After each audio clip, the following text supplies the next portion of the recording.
छोटी लड़की का डायन से सामना। एक छोटी लड़की को अपने घर में एक चुड़ैल का सामना करना पड़ा। जाने कैसे उसने अपने माता पिता की मदद से अपने डर पर काबू पाया। एक बार की बात है, एक छोटे से शहर में एमिली नाम की एक छोटी लड़की रहती थी। एमिली हमेशा चुड़ैलों और राक्षसों की कहानियों से रोमांचित रहती थी जो उसके दादा उसे सुनाया करते थे। लेकिन उसने कभी नहीं सोचा था कि एक दिन उसे खुद कुछ ऐसा भयानक अनुभव होगा। यह एक अंधेरी और तूफानी रात थी और एमिली घर में अकेली थी। उसके माता पिता एक डिनर पार्टी के लिए बाहर गए थे और देर तक वापस नहीं आए। एमिली ने टीवी देखकर खुद को विचलित करने की कोशिश की, लेकिन बिजली चली गई, जिससे वह पूरी तरह से अंधेरे में चली गई। अचानक उसने अटारी से एक कर्कश आवाज सुनी। वो हमेशा अटारी से डरती थी और इस आवाज ने उसके दिल की धड़कन बढ़ा दी।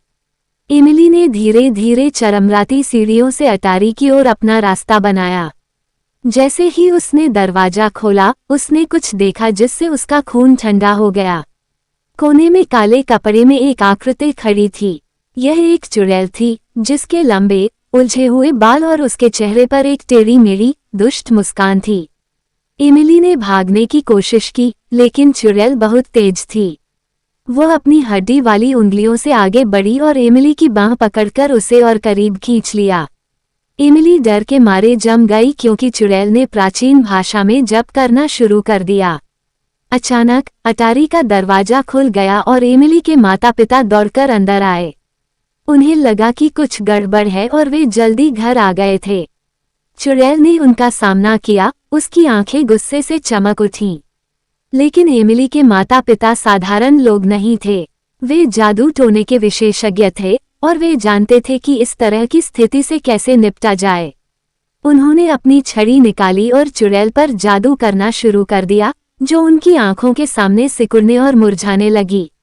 अंत में चुड़ैल हार गई और एमिली के माता पिता अपनी भयभीत बेटी को आराम देने के लिए दौड़ पड़े। उन्होंने समझाया कि चुड़ैलें और राक्षस असली थे, लेकिन उनमें उन्हें हराने की शक्ति थी।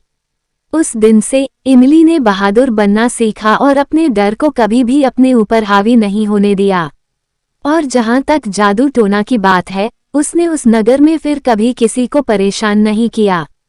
लेकिन कुछ का कहना है कि अंधेरी और तूफानी रातों में आप अभी भी अटारी के माध्यम से उसकी दुष्ट खड़खड़ाहट सुन सकते हैं।